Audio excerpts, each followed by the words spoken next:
नाज़रीन headlines अनठियूं breaking news अवां सां शेयर कयूं पिया। वॾे वज़ीर जो सलाहकार पारस डेरो कराची खां हैदराबाद पहुची वियो।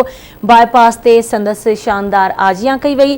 काफ़िले जी सूरत में हैदराबाद पहुचण ते पारस डेरो जी शानदार आजियां कई वई। गुलनि जी वरखा ऐं दुल शरनाइनि ते रक़्स बि कयो वियो।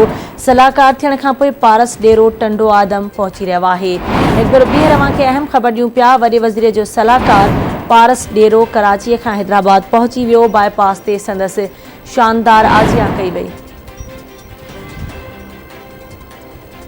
तफ़सील मालूम कंदासीं टंडो आदम मां। आवाज़ जो रिपोर्टर हाजी खान सोलंकी असां सां लाइन ते मौजूदु आहे। हाजी खान, कहिड़ा तफ़सील आहिनि, आगाह कजो। जी, जीअं त अॼु टंडो आदम ज़िले सांगड़ डेरो साहब उनजो फर्ज़ंद आहे पारस डेरो साहब, जेको मुआवन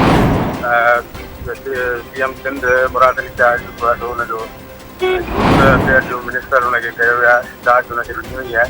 जेको अॼु पहिरियों दफ़ो ज़िले सांगड़ में हुनजी हिस्ट्री हुई, जेका अॼु रैली कराची खां उहो रैली कढी निकितो, जिन में हुन सां गॾु मुख़्तलिफ़ MPA MLA जेको आहे हुन सां गॾु आहिनि।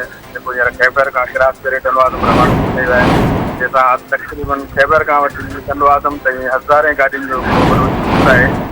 ऐं खैबर खां हैदराबाद रोड जेको आहे सो हुनजे करे बिल्कुलु ब्लॉक लॻो पियो आहे। तक़रीबन 2-3 कलाकनि खां वठी हज़ारे गाॾियूं जेको आहे सो हाईवे ते बीठियूं आहिनि। हाणे जेको आहे सो इहो काफ़िलो टंडो आदम लाइ रवानो थियो आहे। तक़रीबन उॾेरोलाल पहुचण वारो आहे, जिते मुख़्तलिफ़ बिरादरियुनि ऐं मुख़्तलिफ़ पार्टियुनि जे तरफ़ां गुजरात जी तरफ़ां टेम्पू लॻियूं आहिनि, जिन में उॾेरोलाल आहे, शेर मोहम्मद सोड़ा आहे ऐं खैबर खां हेठि जेको ॿिया बि नंढा नंढा जेको आहे स्टाफ लॻाया विया आहिनि।